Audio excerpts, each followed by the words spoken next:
In the mid-1800s, there was a debate whether slavery should be legal in the U.S. The South was for slavery and the North was against it. One of the causes of the Civil War was Uncle Tom's Cabin. Harry Beecher Stowe wrote a book in 1852. It was about a slave named Tom who got beat to death by his owner, Simon Legree. The South believed it was a stereotype of slavery. Another cause of the Civil War was Dred Scott versus Sanford in 1857. Dred Scott was a slave from Missouri whose slave owner died. He thought he should be free, so he took his case to the Supreme Court. The Supreme Court decided that he would remain a slave and that black people weren't citizens.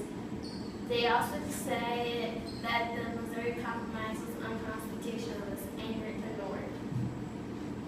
On December 20th, 1860, South Carolina seceded from the Union. 4 months later, six more states seceded from the Union.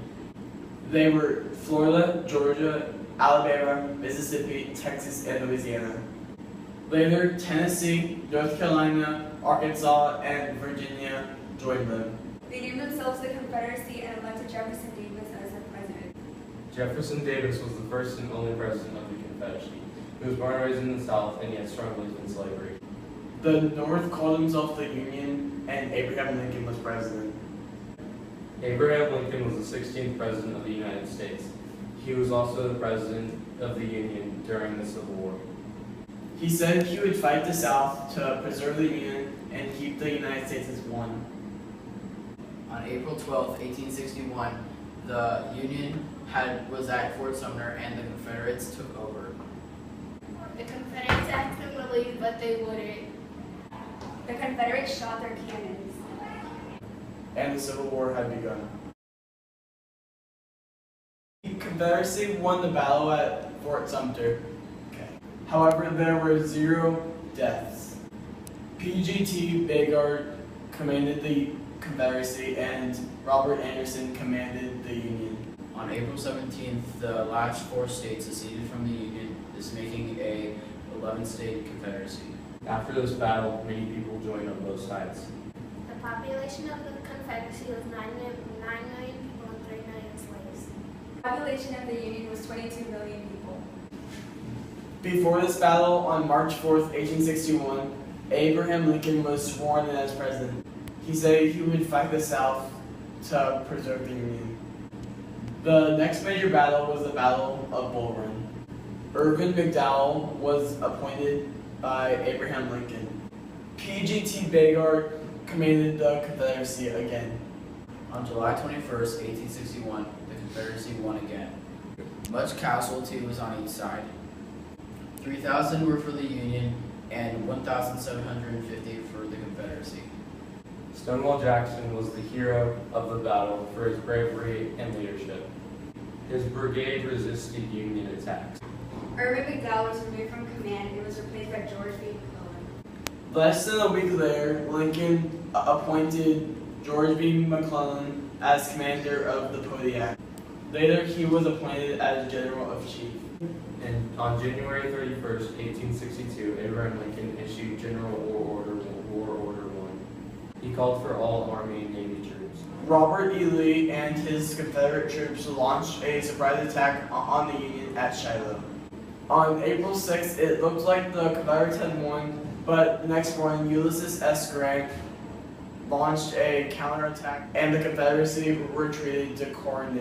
On August 29, 1862, 75,000 Unionists under John Pope was defeated by 55,000 Confederates under Stonewall Jackson at the Second Battle of Bull Run. The Union soldiers retreated to Washington and President Lincoln relieves Pope of his duty. Less than a month later, Confederate forces were pursuing towards Antietam in Maryland. They were stopped by Union forces and eventually 26,000 were killed. On November 7th, Abraham Lincoln replaced McClellan with Amherst and Burnside. Lincoln was impatient with his slowness.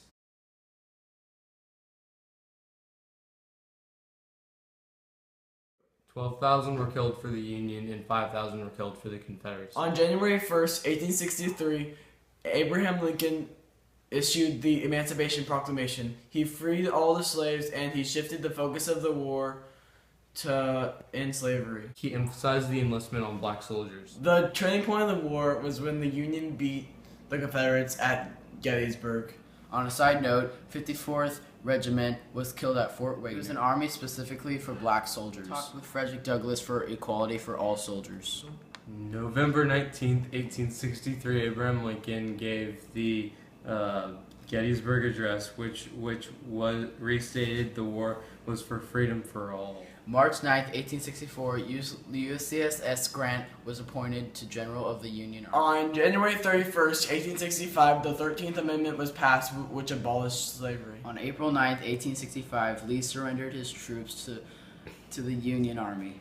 It allowed Confederates to keep sidearms and mules. 5 days after the war ended, Abraham Lincoln went to apply and was shot by a Confederate soldier named John Wilkes Booth. Andrew Johnson was sworn into office. Booth was shot 1 week later. December 6, 1865, the 13th Amendment was ratified and slavery was abolished and the war was over. Reconstruction era began on December 6, 1865, when the 13th Amendment was ratified, and on that same day, black codes were made in the southern states to limit rights of black citizens. But in the North Civil Rights Act, the Northerners were made to have equal rights. In 1866, a secret organization called the Ku Klux Klan was created to terrorize black, and they wanted to restore white power in the In U.S. 1867, the Congress passed Reconstruction Acts, which separated the South into 5 military districts. It also made elections so African American people The can 14th vote. Amendment stated that if you were born in the U.S., you were a citizen of the The U.S. 15th Amendment stated that all men. Reconstruction period ended in 1877 when President Hayes took troops out of the South. And that's the end of our video. Thanks for watching our really boring video.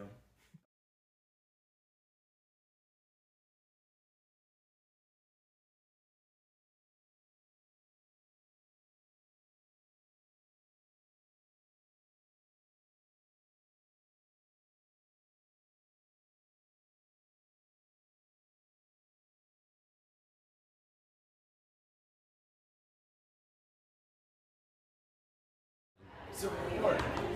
Oh. What's wrong with Civil War? Oh my god. Okay. I quit.